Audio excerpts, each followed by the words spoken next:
Hi, everybody, and welcome to Sports Talk United's VAR and Espresso show. We are today live with Pedro. How are you? I'm pretty cool. I wish everybody a great Saturday, and let's talk about sports. Yeah, so today we are going to review the four games of yesterday's. So Auckland Benfica, Flamengo Chelsea, Espérance de Tunis against LAFC and Bayern Boca, and give our predictions for today's fixtures. So if you're okay, Pedro, we can start with Benfica. Um, as I said yesterday in the game of Benfica, as you said, it was not about the result. It was about how many goals Benfica could score. I told everybody if if Auckland could resist 50 minutes. The bettors could cash that draw at plus minus 110, which is a very good odd. It happens. Benfica only score a penalty in the last minutes of the first half.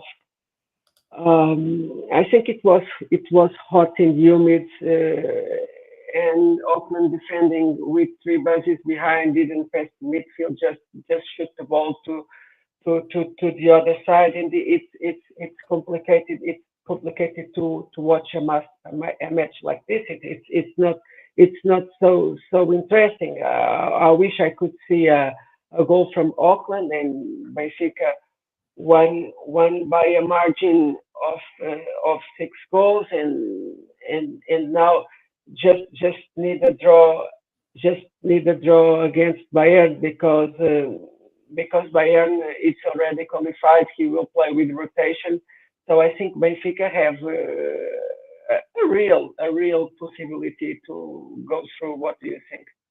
Yeah. Um, Tell me if you agree with me, but I think the 6-0 scoreline doesn't fully reflect the way the match unfolded. Uh, the books know things that we don't know. Um, when listen, I want to say two things from yesterday. I didn't explain well. When I say that I disagree with the line, it's not because the favorite don't have chances to win. Of course, even Porto or yesterday Chelsea had chances to win. What I say is inflated lines by the public perception don't profit in a long term.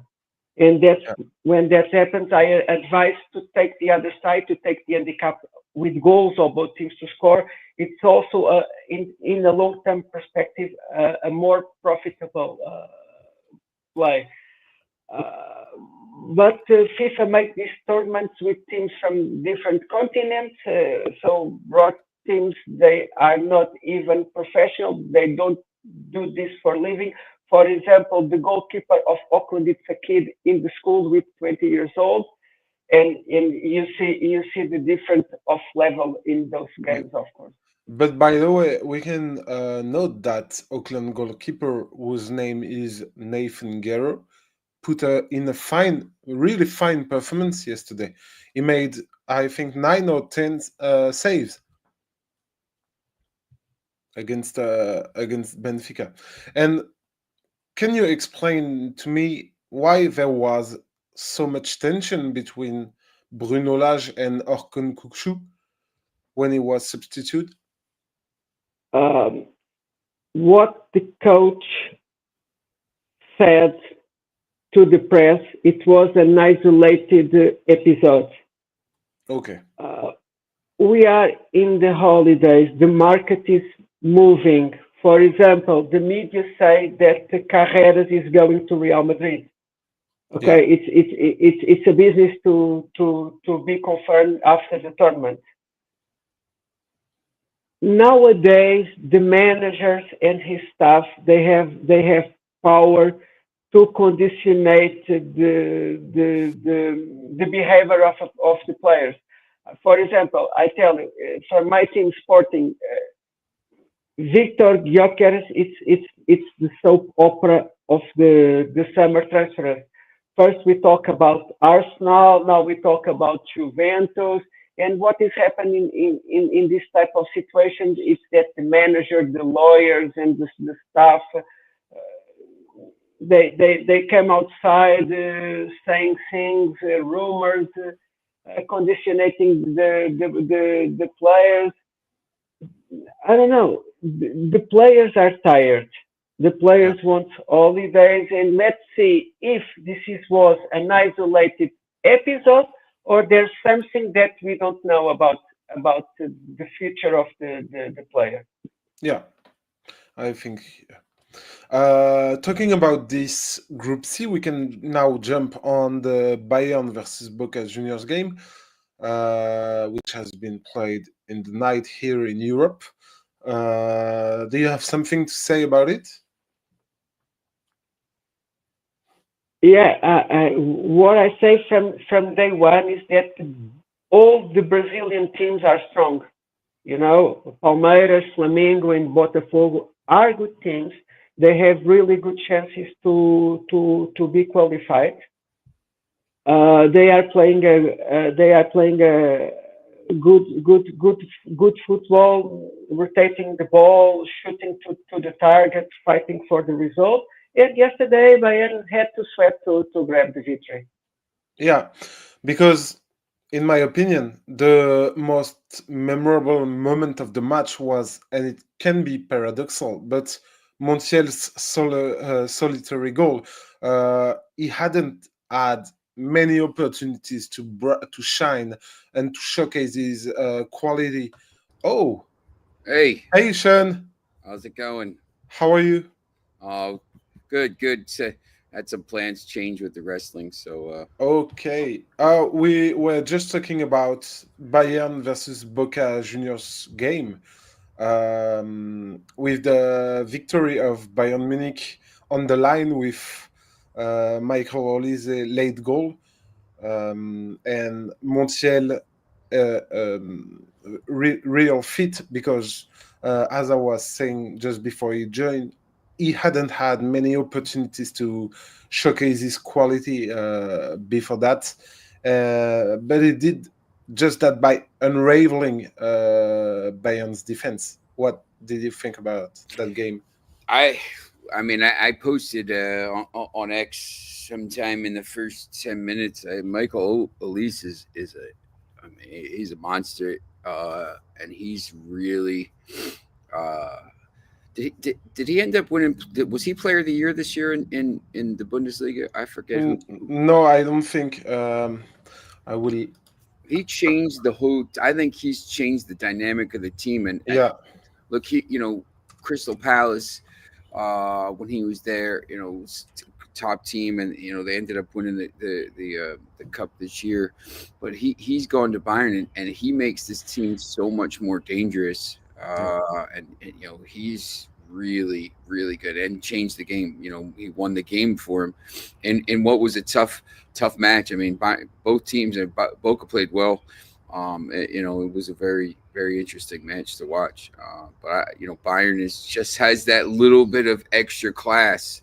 Elise steps up and scores. yeah, That's I once this is the difference I think between these teams that are going to maybe possibly go deep and win the tournament, and the teams that are maybe a little bit step below there and might go out in the round of 16 of the quarterfinals. There's just that one player that can perform this little bit of magic sometime in a tight game that's going to change it.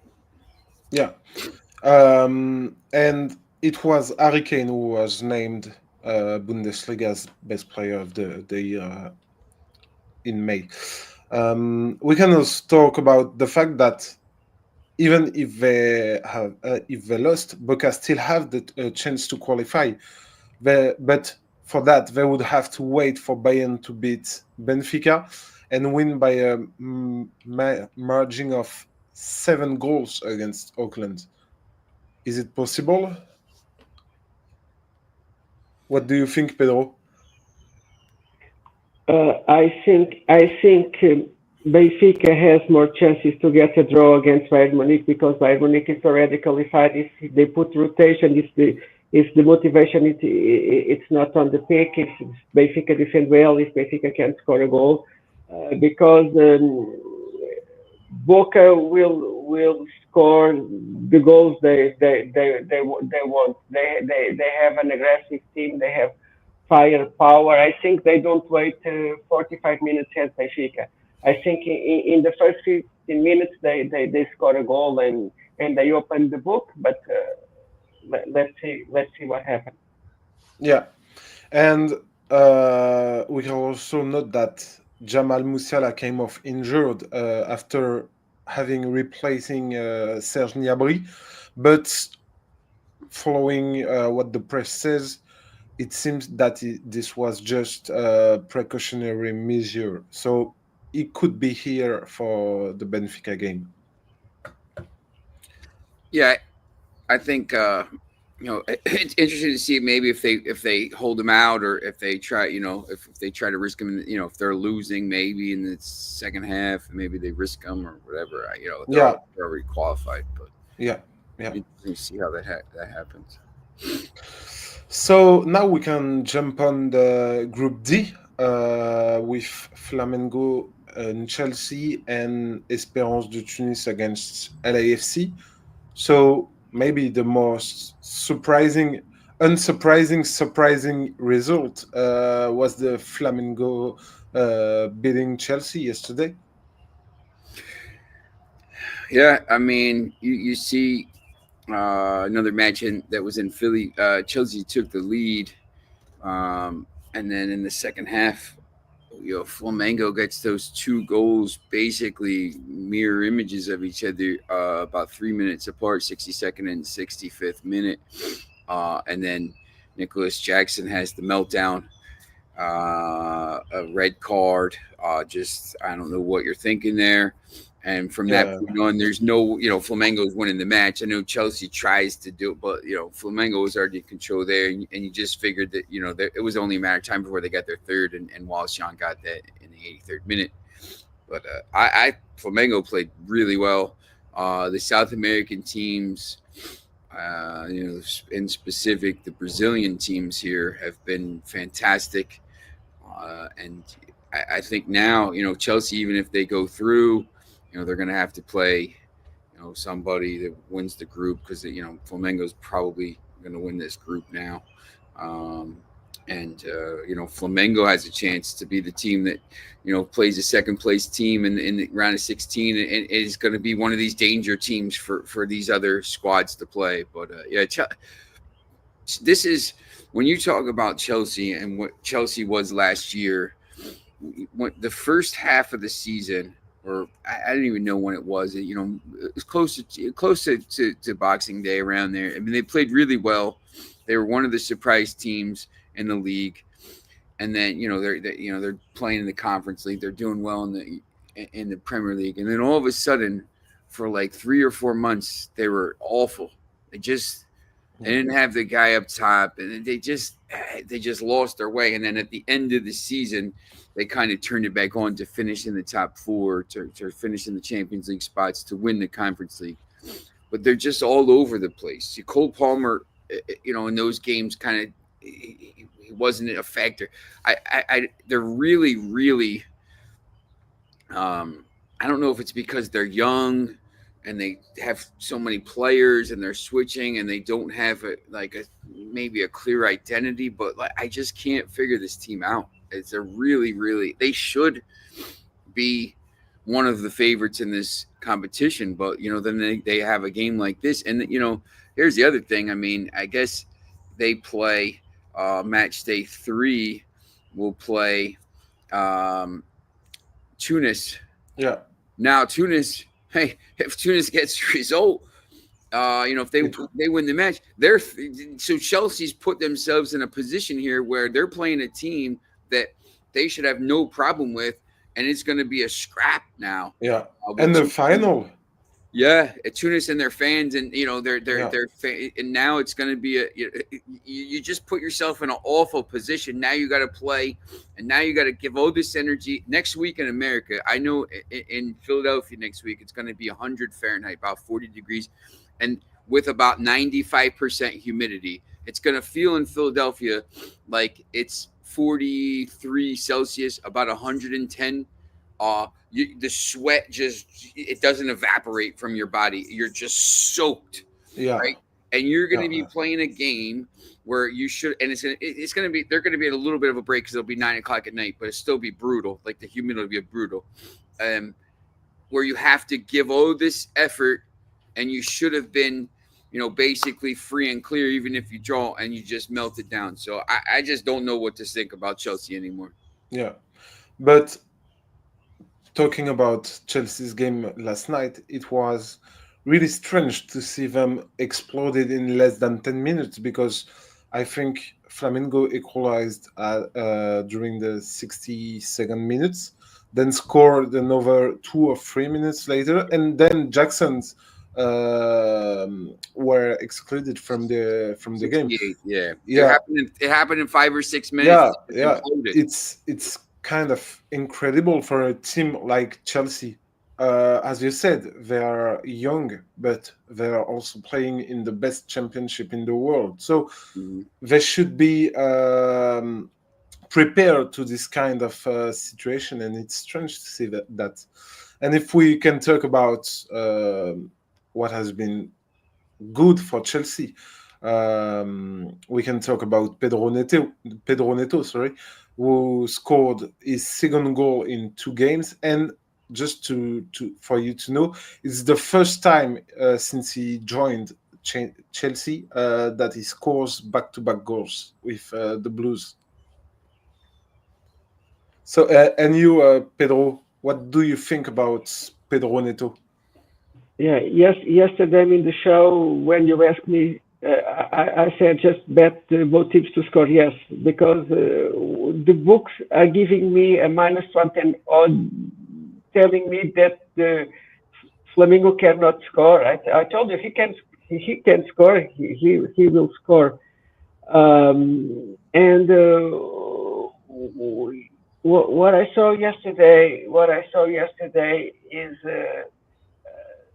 Chelsea, it was overconfident, and I don't understand why a kid with 24 years old, with the value market of 15 millions, had a violent conduct because he it's a red card in every part of the world.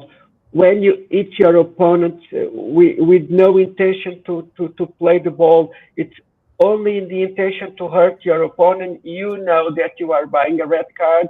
And after that, the Flamengo took control. And it's true, it's very hot and humid in the United States. Even if the game is playing delayed slate, they need to make at least two cool break pauses because the crowd it will be aggressive, and I don't know about Chelsea motivation. I don't know what to say. I don't know what to say. We need to watch just to see how the things is going to happen. But for sure, Chelsea puts in a difficult position for their own fault. Yeah, Chelsea to me, this is goes to, I think, why they struggle sometimes. To me, they're more of a team. They're more of a group of individual players. Like they don't seem like a team to me when they play sometimes. They're very talented. Like, I'm looking at the lineup. You have Delap up top, who's new, Neto, Enzo, Cole Palmer, Casado, who's good, Reece James, who's playing midfield for some reason, Gusto, Chaloba, who kept the player on side. He's coming back into the team.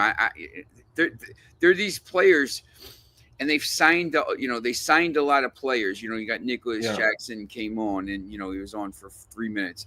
Lavia, they have good players. Their bench is strong. And Cuckoo doesn't even get a match. This guy was really good in the Bundesliga, but when you put them together, they just don't mesh to me. And you will see they win a lot of games because they have individual talent. Like Cole Palmer's very good, Neto and stuff like this.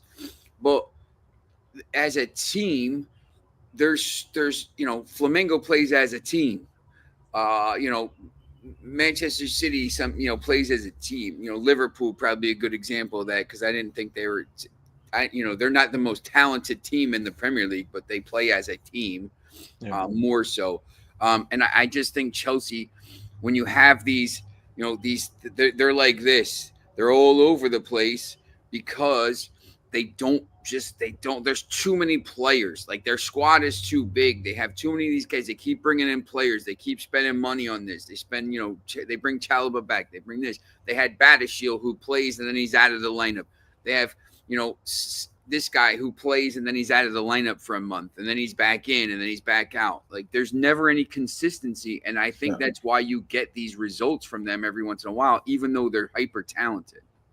Yeah, and I think the thing that illustrates the most, the more what you are saying is what we were talking about 3 or 4 days ago, is that when they played in the Premier League, they used uh, some players, and when they then went in the Conference League, they used another players. So it's difficult to create a real team spirit with that kind of management. And I don't think I don't say it's the Enzo Maresca's fault. Yeah, he didn't buy all these players. He just has to deal with it. And the Chelsea fans that I talked to in on WhatsApp and stuff, we're in groups with them. They blame Maresca, and I'm like, listen, why don't you blame the guy that brought in 37 players into the? I mean, there's a whole running joke about the Chelsea WhatsApp group of the players that are on loan. I mean, they have all these players, and they're buying young talent, and they're saying like, we're gonna buy this, and then eventually it'll stick at some point, and you'll play well. Like, but you can't. It's the same as basketball. I mean, if or one of these sports, if you're in the game for 8 minutes and then you're back out and you're in, you can't get hot. Like you can never get a run of form if you're playing 1 week or two games in a row and then have to sit on the bench for 2. It's just you're almost like I'd rather be a smaller squad and use the players. I understand the bigger squad has allowed them to win the Conference League and to get top 4, but at some point, if you want to kick on and win titles, you have to start paring your squad down to maybe 16, 17 guys and not have because people aren't happy. I'm not playing. That kind of leaches into all the other stuff. I think at some point, and that then you got a bad locker room.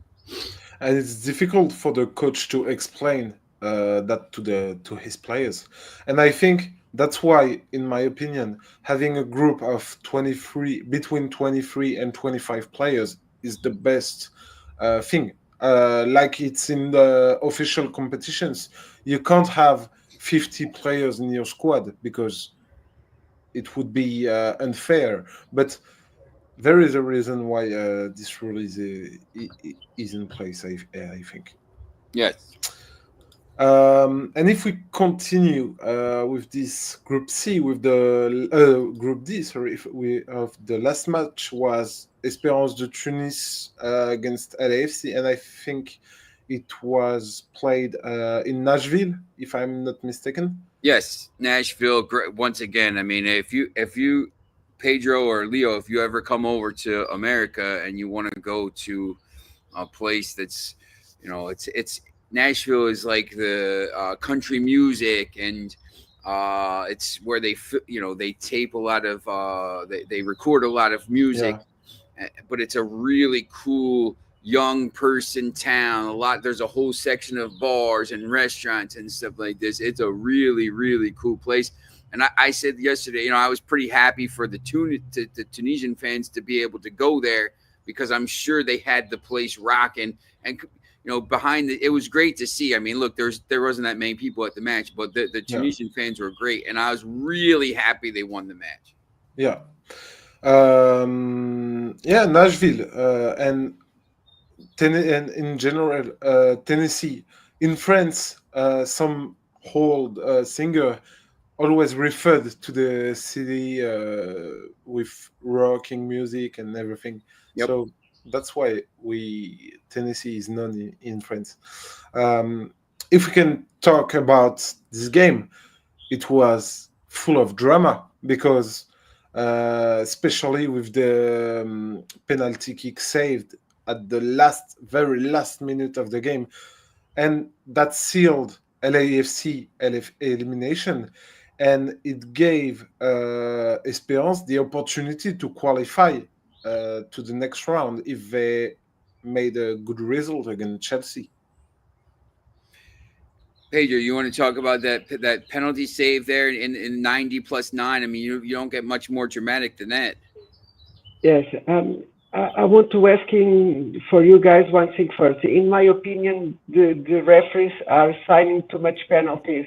I was in the LA missed a penalty in the final minutes of the extra time, and I was checking the replays, and for me, it was a marginal contact. It was a contact, but he was trying to cut the ball.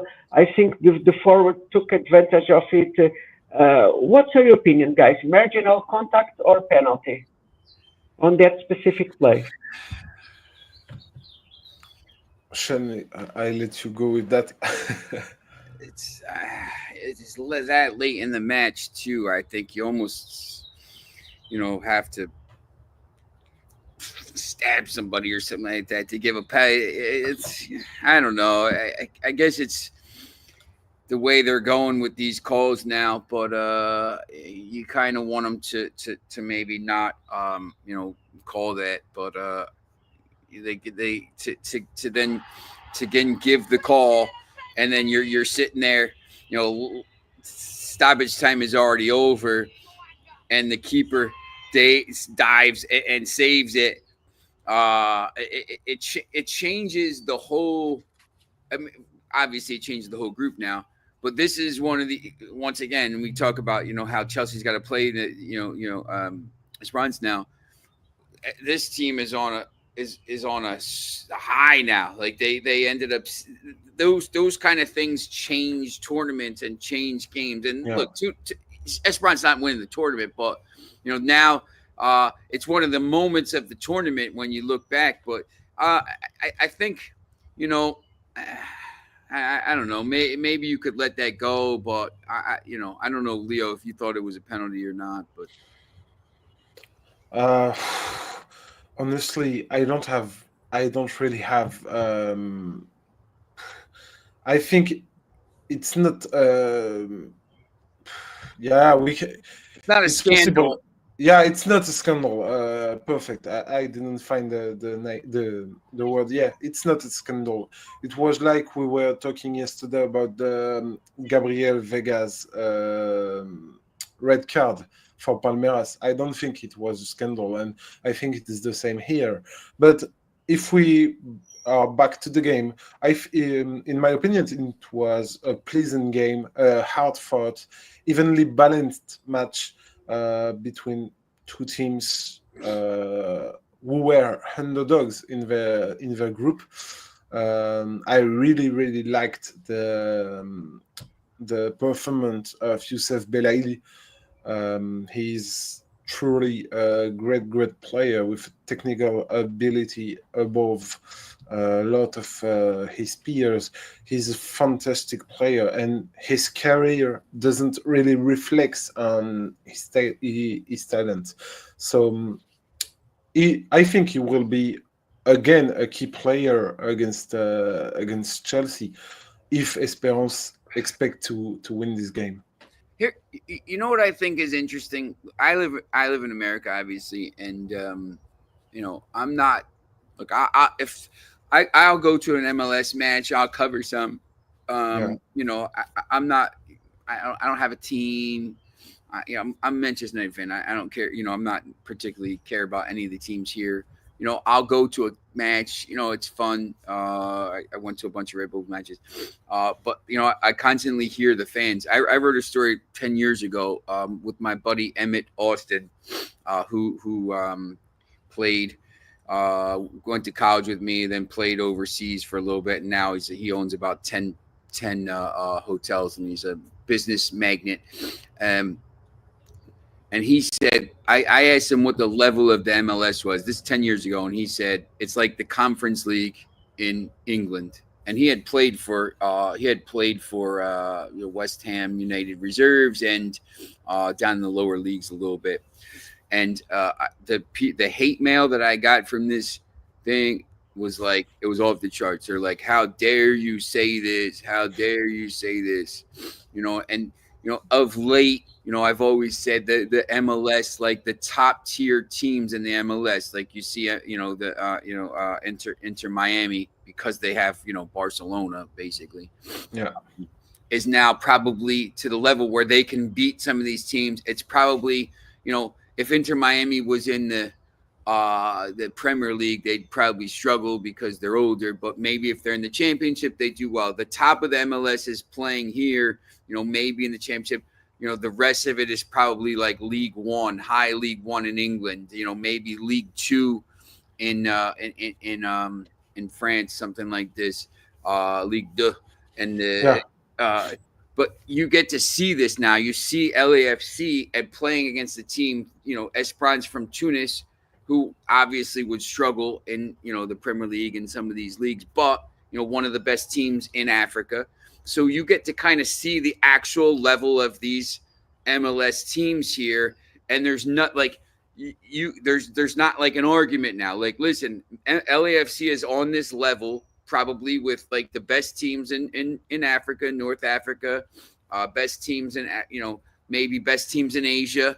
But, if they're not ready to compete with maybe the top tier teams of South America, and clearly not the teams in Europe. So there's actually, I think, the fans, because we have the World Cup here, and the first time we had the World Cup here, it launched the MLS, and then it launched it into this league. Now we're going to have this next World Cup, and now MLS has to kick on at this point. It has to get better, and I think you can kind of see they're able to compete with some teams, but now there's a definite thing. Listen, here's where people should come out of this tournament saying this is where we are, and we need to be, if we want to compete with, these elite leagues and have eyeballs on us and watching us all the time, we need to raise the level of the league. So I think this tournament has been good for that as well. But clearly LAFC is not at the level of the other teams in this tournament. And as a US citizen, did you notice that soccer is being more and more important in the sports industry here? Yeah, this is one thing now. When we go back to, we would have I used to live next to a bar called Dacey's Pub, and people probably about 6 or 7 years ago, right before COVID, would start to come in on Saturdays at in the afternoon and say, "Can you put the Premier League match on? I want to watch it." Not a lot, couple, So now, it's just there's so many leagues that are readily available. La Liga's on ESPN Plus, and everything is streamed. Obviously, the Premier League. So now it's probably gets better ratings. I would say NFL, American football, college and college football, and then maybe baseball, maybe, I don't know. Nobody watches baseball, but the Premier League in general, and probably the Champions League, is probably like ahead of the NHL maybe at this point. And maybe it gets. I mean, the Premier League match is at 12:30, and remember, this is 12:30 on a Saturday. They get 3 million viewers for the big games, and that's amazing numbers. So there's so many people here from other countries. There's so many people from Mexico and Central America and South America and New Jersey in particular. It's a melting pot because of Newark Airport, and people from Portugal and people from all these countries. There's a bunch of French people here. There's a bunch of people from all over New York and all the cities in Los Angeles. So it's become a bigger sport, and not necessarily MLS, but all these other leagues. So Okay. Yeah, so football is getting bigger and bigger, and I think uh, next year's World Cup will help to increase a lot more this kind of thing. So now we can maybe kind of preview the four games of today. It will start with the Mamelodi Sundowns against Borussia Dortmund. Then it will be the time for Inter to face Japan's Urawa Red Diamonds before Fluminense takes on Ulsan, and finally River Plate play against Monterrey. Pedro, what what is the game that you will be looking forward today? You know that I always bring a play for the show, and my play for the show, I don't do this often, but it's very easy. Just parlay Dortmund on the money line and the Inter on the money line, and that's my play for you guys. I also, we talk about Nashville. I also want to say hi to Chelsea Messenger Buchanan, who is a wonderful, wonderful person. She is an handicapper in Nashville. I like Chelsea Messenger work. So, Chelsea, my regards for you from Lisbon, Portugal. Also from Nashville, two curiosities. Nashville had a motor race urban circuit. Sometimes they do with the Indy cars. So you saw the Indy cars down to in the downtown, passing through the bridges. Is really cool to assist that race. And also they have a motorsport. They really like, they do the NASCAR Cup Series, who is the highest area in the NASCAR in the circuit near Nashville. So it's really a very cool town that I hope to go there one day. And also for finish, I don't know if it is in your lineup to talk about the under 21 quarterfinals matches Yeah, today. Portugal against Netherlands and Spain against England.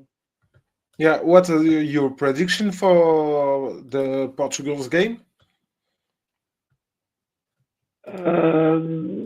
Goals. My prediction goals. I don't know.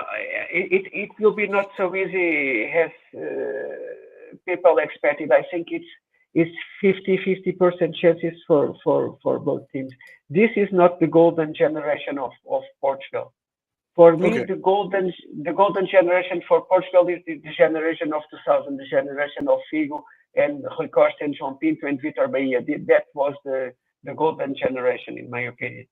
yeah, yeah, yeah, yeah. And in your opinion, Sean, what game will steal the show today?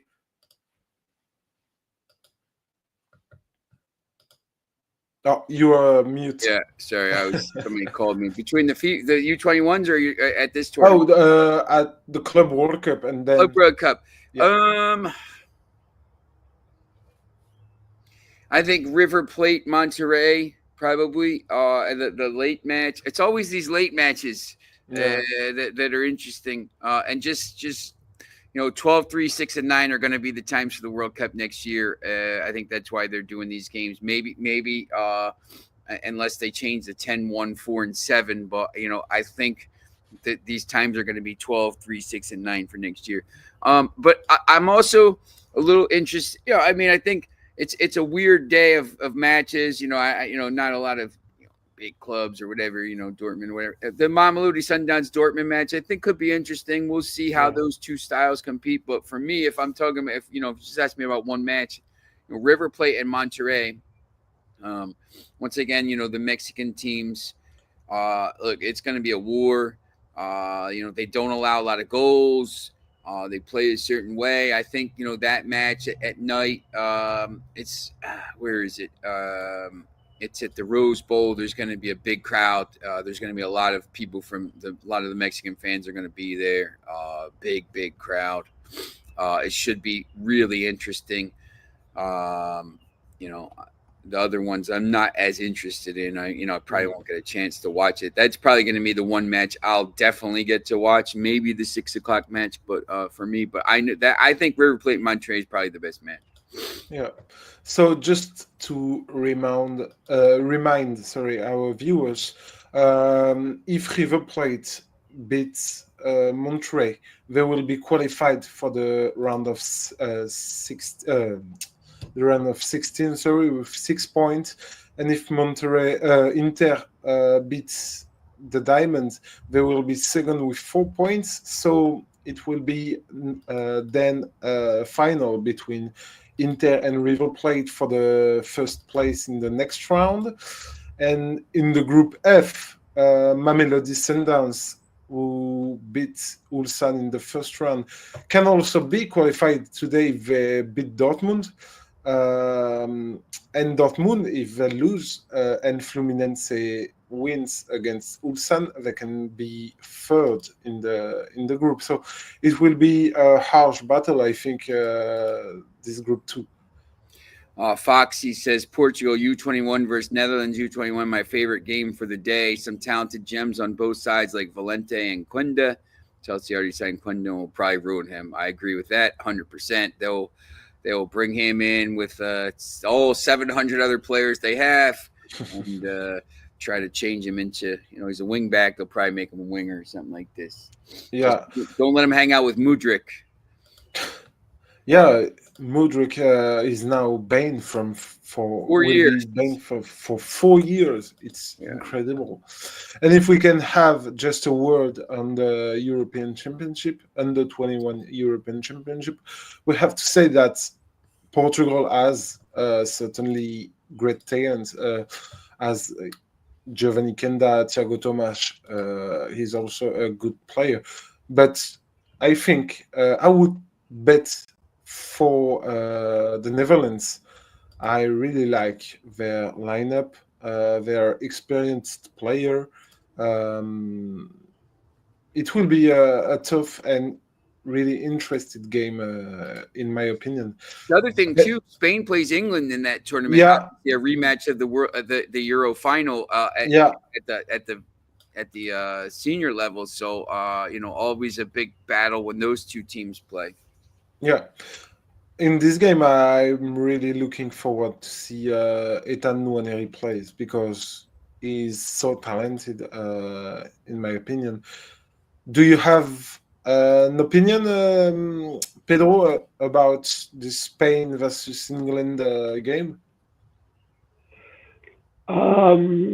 Maybe an overtime. Maybe an overtime. I think both teams want to go through. If one scores, the other wants to bounce back, and if the other scores, the same thing. So a draw and the overtime have good perspectives here. I also want to say that I'm not prepared to lose Kenda from my Sporting, but it seems that Chelsea already signed. Do you know if this business is already confirmed? Yeah, it's done deal. Yeah. He will go. So they signed him in January and then loaned him back, so he will go to Chelsea. All right. I hope he can fly. Because as you said, Chelsea, it's not the same big team as in the previous next summer. Year. He's gonna play with Sporting for this year, so he joins next summer. Oh, okay, next summer. You know everything, Sean. Maybe you will keep Gyökeres as well because he wants to fight with everybody about the pricing and stuff. Yeah, looking at the context between Gyökeres and his direction, his management, I don't think he will stay at Sporting, but Yeah, let's see. What do you think about that, Pedro? Where does Gyökeres should go?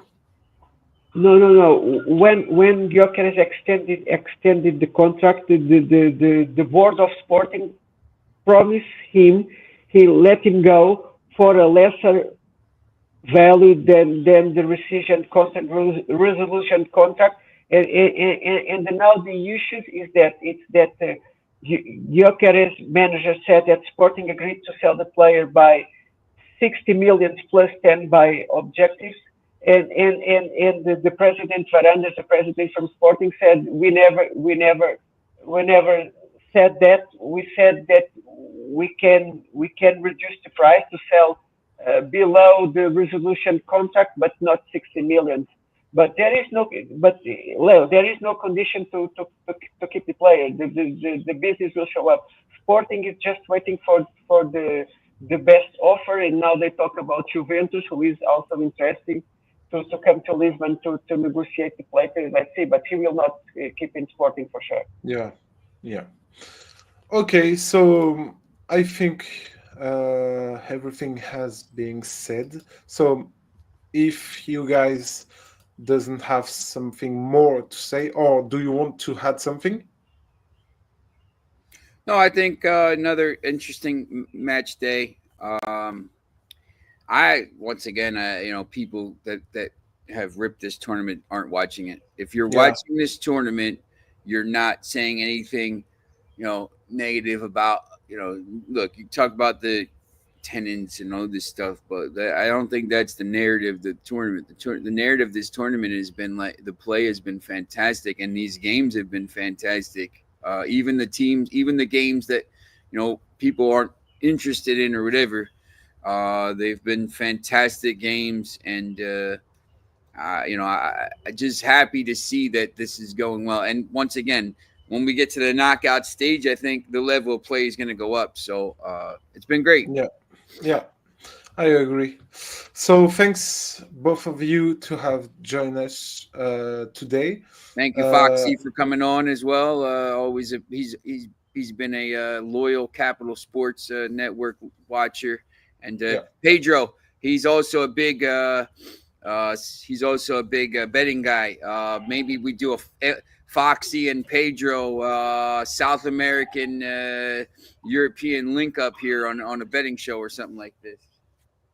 Yeah, it's always a pleasure to join to you guys. I love the show, so let's do it. thanks, Pedro. So we wish you all a nice day, and do not hesitate to follow us on all our socials, on YouTube, on Instagram, on X, on Kick, and we are live every day. So come join and chat with us.